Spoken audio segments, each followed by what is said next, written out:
নমস্কার বন্ধুরা, চলে এসেছি আজকে আরও একটি নতুন রেসিপি নিয়ে। আমার আজকের রেসিপি দুর্দান্ত স্বাদের কাশ্মীরি বাঁধাকপির ঘন্ট। এই একটা তরকারি দিয়েই এক থালা ভাত নিমিষেই শেষ হয়ে যাবে।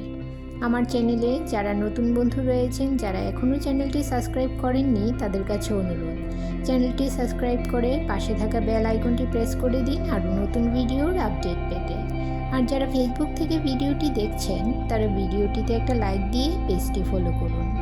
নতুন বন্ধুদের স্বাগত জানাই আর পুরনো বন্ধুদের পাশে থাকার জন্য অসংখ্য ধন্যবাদ জানিয়ে শুরু করছি আজকের রেসিপি।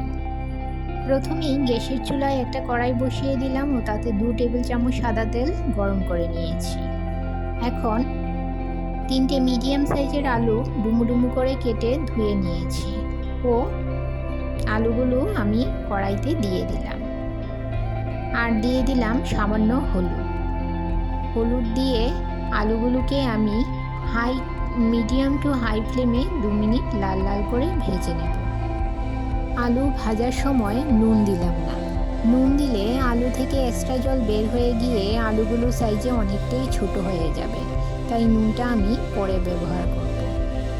আলু ভেজে নেওয়া হয়ে গেছে। এখন ওই একই তেলে ফোড়নে দিয়ে দেব 2টো গোটা শুকনো লঙ্কা, একটা তেজপাতা, 1 চামচের 4 ভাগের 1 ভাগ গোটা জিরে, 1 চামচের 4 ভাগের 1 ভাগ পাঁচফোড়ন। এই রেসিপিতে পাঁচফোড়ন মাস্ট দিতেই হবে। আর দিয়ে দেব 1 চামচের 4 ভাগের 1 ভাগ হিং। ভালো করে নেড়ে নিয়ে যখন ফোড়ন থেকে সুন্দর একটা গন্ধ বের হতে শুরু করবে, দিয়ে দেব কুচিয়ে রাখা বাঁধাকপি। আমি এখানে একটা 500 গ্রাম মতো বাঁধাকপি ধুয়ে জিরি করে কেটে নিয়েছি। বাঁধাকপি সামান্য নেড়ে নিয়ে দিয়ে দেব স্বাদ মতো নুন ও 1 টেবিল চামচ আদা বাটা।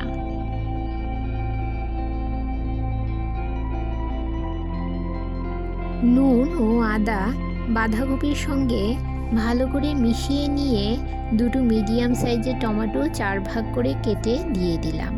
আর তার সঙ্গে দিয়ে দিলাম 1 কাপ কড়াইশুঁটি। আবারও একটু নেড়ে নিয়ে দিয়ে দিলাম 1 চামচ হলুদ গুঁড়ো ও 1 চামচ কাশ্মীরি লঙ্কার গুঁড়ো। সামান্য নেড়ে নিয়ে দিয়ে দিলাম গুলে রাখা মশলা।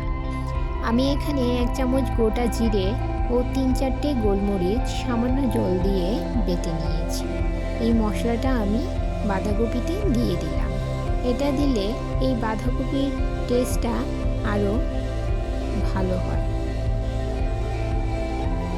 আর দিয়ে দিলাম 4-5টে চেরা কাঁচা লঙ্কা ও হাফ চামচ চিনি। সমস্ত কিছু বাঁধাকপির সঙ্গে ভালো করে মিশিয়ে নিয়ে দিয়ে দিলাম পরিমাণ মতো জল ও ভেজে রাখা আলুর টুকরোগুলো। ঢাকা চাপা দিয়ে রান্না করে নেব 10 মিনিট। 10 মিনিট পর দেখুন আলুগুলো সুসিদ্ধ হয়ে গেছে ও জল অনেকটাই টেনে গেছে। এখন 1 চামচ ভাজা জিরে গুঁড়ো দিয়ে দিলাম। বাঁধাকপির সঙ্গে খুব ভালো করে মিশিয়ে নিয়ে আরও 1 মিনিট রান্না করে নেব। এখন গ্যাসের ফ্লেম বন্ধ করে দিলাম। 1 চামচ ঘি মিশিয়ে নিয়ে নামিয়ে নিলেই রেডি কাশ্মীরি বাঁধাকপির ঘন্ট। ভাত, রুটি, পরোটা যে কোনো কিছুর সঙ্গে এই কাশ্মীরি বাঁধাকপির ঘন্ট খেতে দারুণ লাগে। রেসিপিটি কেমন লাগলো কমেন্ট করে জানাবেন। আর ভালো লাগলে লাইক ও শেয়ার করে দেবেন আপনাদের আত্মীয় ও বন্ধুদের কাছে।